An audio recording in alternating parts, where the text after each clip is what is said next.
applause at acclamation by the crowd. An opportunity for Ricky Brown to even up his personal scoring record for this conference. He's only 2 shy of it, and Marty Saldana misses from outside. Here's Joey Carpio. Overkill instincts of great taste at a very high level, and Dr. Ting Cruz declares a foul. Saldana with his second personal, and Joey Carpio will go to the line. Only a minute and 27 to go. Nobody is leaving the Ultra. They expect a big celebration here by the Great Taste Coffee Makers. We shall have colorful closing ceremonies for the Open Conference, and already Baby Dalupan is getting handshakes from just about everybody in his brother. We should. We will also have some very interesting interviews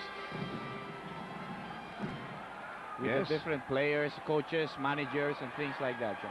That's absolutely correct. We will stay with this right down to the sweet end as far as Great Taste is concerned, and to the bitter end as far as Magnolia is concerned. We have some confetti now flowing into the court. A delirious Great Taste following, whooping it up on the southern side of the Ultra. Only a minute and 14 to go.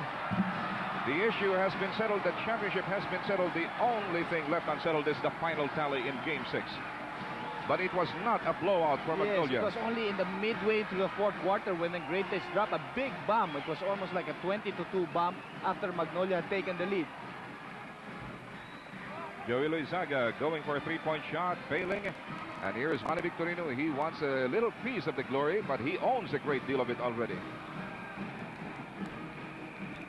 Ricky Brown, let's see if he can match his 41-point personal high. They're going to Jimmy Maranzala, interrupted. And Norman was hit in the face in that last play. Oh, they're not giving the Magnolians a single inch. 26 seconds to go. A gimme shot there for Dante Gonzalgo. They're going to ask for a 30-second injury timeout for Norman, who was hit in that last play. Norman Black getting a tap from behind from Ricky Brown. Better luck next time, fellows, says Ricky. And Norman, can you say enough about this man, Dr. J? Well, since he's a true fighter, trooper, he goes down to the very end, and I think it's a good time to give him a rest right now, you know. What a fantastic player. And the proper applause that he also richly deserves, you know. Almost singly, he maneuvered Magnolia into the finals of the PBA Open Conference. That's very true, Joe. What a feat. Similar to something pulled up by Sir Edmund Hillary, and that's climbing Mount Everest. 14 seconds to go. Ricky Brown misses the shot. Well, he's playing right now. He knows it's won. Doesn't need any personal glory for himself. He's had enough. That's the hallmark of a real professional player. The hell with the stats, he says. What I want is the championship. And the championship they will have in just a matter of 5 seconds. I think any good player would want the same thing. Brown giving it to Carpio for a three-point shot. That might cut it. The Great Tasters adding more insult to injury. 122 to 104. And it's all over. Great Taste wins its third crown in less than a year. It's been a grand slam of sorts, an odyssey for Ignacio Gotao, Baby Dalupan, and the rest of the gang. But for Magnolia, a big round of applause is certainly in order here. They played magnificently. They give us a great championship series, and nothing more could have been asked of them. Specifically, Norman Black and Derek Pumaren, as well as the rest of the Magnolia bunch. We'll be back with the awarding ceremonies right after this. In a moment, but before we do, we'd like to ask the team captains or representatives of the second and first runner-ups, Northern Consolidated and Magnolia, to please come forward to receive their trophies. We'd like to call the champions.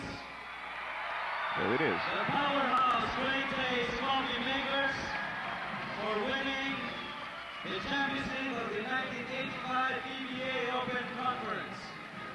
May we have the representative of the champion team, Great Taste Coffee, to please come forward.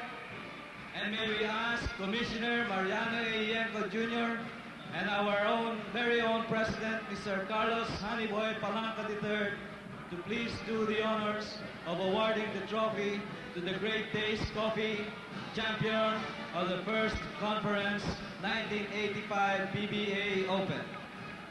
Ricky Brown and Chito Loizaga joining hands in receiving the trophy, along with Joe Pinion, and look at him whooping it up like Charles Atlas with the word on his shoulders. That's Atlas with the word on his shoulders. Joe Pinion He did not win the Best Import Award, but he certainly was deserving of second place. As maybe a lot of people figured he was the best import. It's all a matter of opinion. For your continued patronage, and we hope to see you all on June 23, the start of the All-Filipino Second Conference. Marami pong salamat sa inyong lahat. Our very competent Master of Ceremonies tonight has been June Bernardino, the PBA Executive Director. And those are the Great Taste Coffee makers holding aloft that gleaming trophy, which has a very unusual high-tech design, as only Angel Zamora and Sons can craft it. And right now, ladies and gentlemen, as you watch, the Great Taste Coffee men pose for posterity before the press photographers.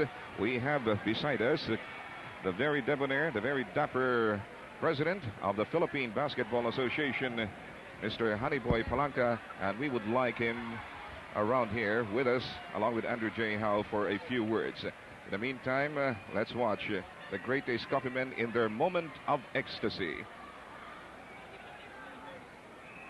And there's Mr. Ignacio Gotao, one of the few times we've seen him come out with a grin from ear to ear.